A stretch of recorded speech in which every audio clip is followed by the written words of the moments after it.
vanilla latte, mocha, caramel, but make it kombucha? These flavors have completely changed how my coffee kombucha tastes.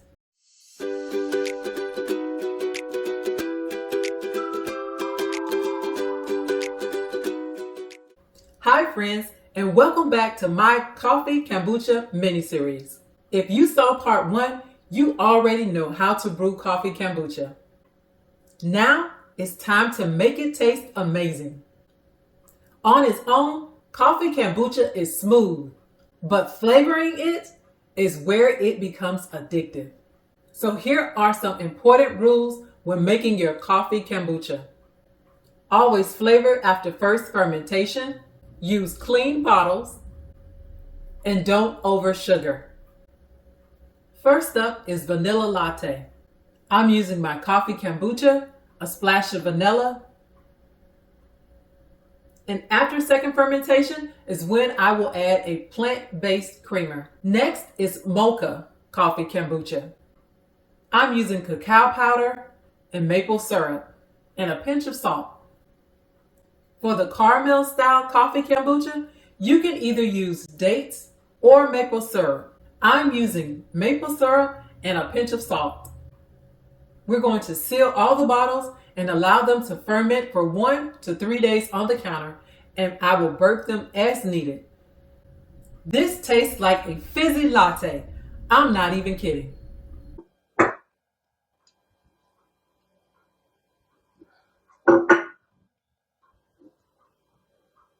The uncarbonated kombucha.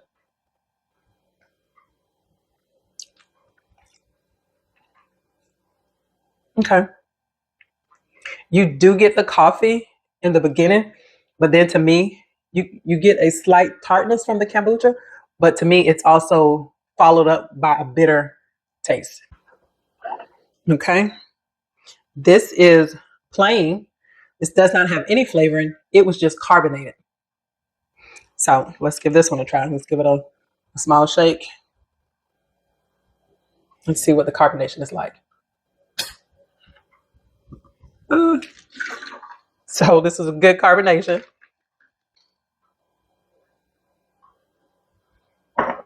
This is a plain carbonated coffee kombucha.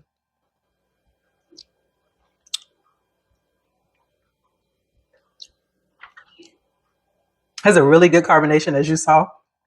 It did overflow. You see all the bubbles? It did overflow.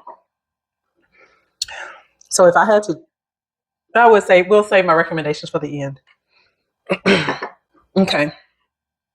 Next up is vanilla. I've already opened this one. As you can see, it may give us a little bit of a, okay. So it still has really good carbonation.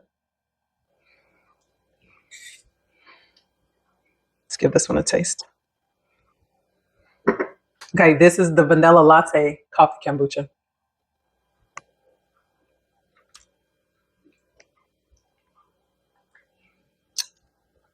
This one is better. It doesn't have much of a bitter taste, but you still get a slight bitterness in the back, but you get the coffee first. You do get the coffee first. Next up is mocha. I don't know if you can see the cacao powder kind of settled right here. So I'm going to push it down first. So as you see, it has good carbonation. Let's give it a taste. Okay, this is the coffee kombucha mocha.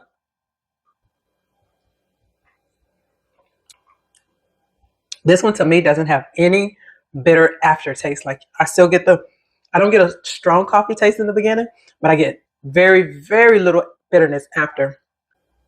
Okay, last up is caramel style coffee kombucha. I did use maple syrup instead of dates to make this one. So let's give this a little slight shake and see about the carbonation. So this one doesn't have as many bubbles as the other ones did, but that doesn't mean it's not carbonated. It is. You see the bubbles slowly rising. Let's open it. Ah! So we have another one that has great carbonation. Let's give it a taste.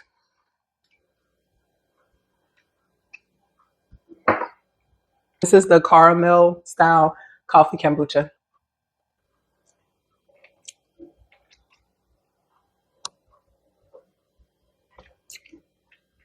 This one is very sweet. You do get a sweet coffee taste, but you still have that slight bitterness in the background. A slight bitter taste, a slight bitter aftertaste. That's what I'm trying to say. Let me get this mess cleaned up, and then I'll come back with my honest opinion on coffee kombucha. Should you make it or should you not? So before I give you my recommendation, I will say this about coffee kombucha. All of them equally, I feel, gave me the coffee taste. So they all gave me the coffee flavor, the coffee taste. Honestly, I feel energized. Um, so the coffee, I think, is most definitely there.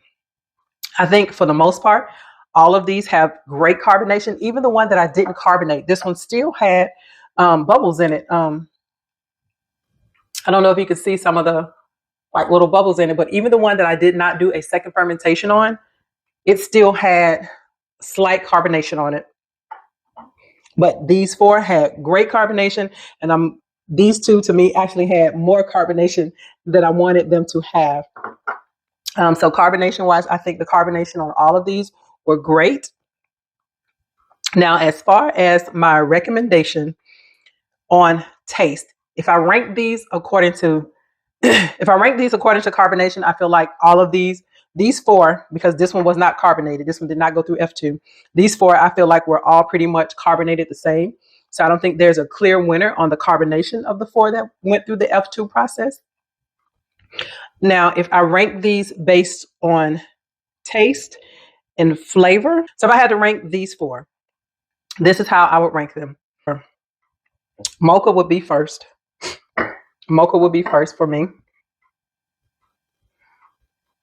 Mocha to me had the best flavor. Like I could taste the chocolatey or the mocha flavor, and it had the least bitter aftertaste. Mocha had the least bitter aftertaste for me.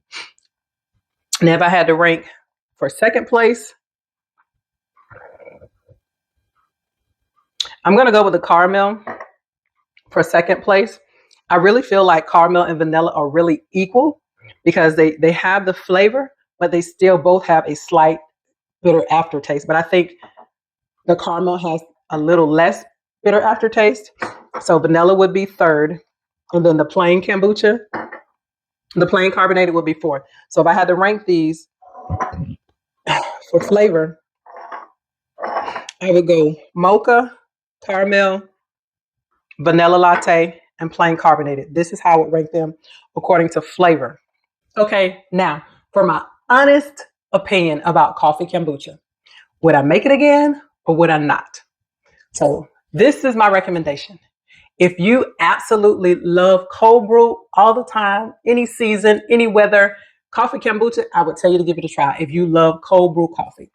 If you're someone who occasionally likes cold brew coffee, I would say occasionally try coffee kombucha to see if you will replace your cold brew with coffee kombucha. As for me, I am not a person that absolutely loves cold brew coffee. So for me, coffee kombucha, I'm glad I tried it. I'm glad I experimented with it. But is it something that I would make again? Probably not.